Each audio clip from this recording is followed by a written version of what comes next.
அப்ப பற்றை வெல்லணும்னா நினைவின் சொரூபமா இருக்கணும். நினைவின் சொரூபமா இருக்குன்னா பற்றை வெல்லணும்.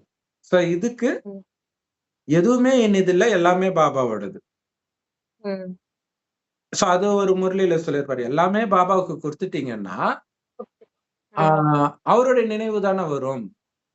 அப்படின்னு ம். சொல்லியிருப்பாரு. எதுவுமே என்னது இல்லன்னும் பொழுது, அல்லது உங்களுடைய பொருளே எந்த இடத்துல இருக்குதோ, அவருடைய நினைவு தானே வரும்.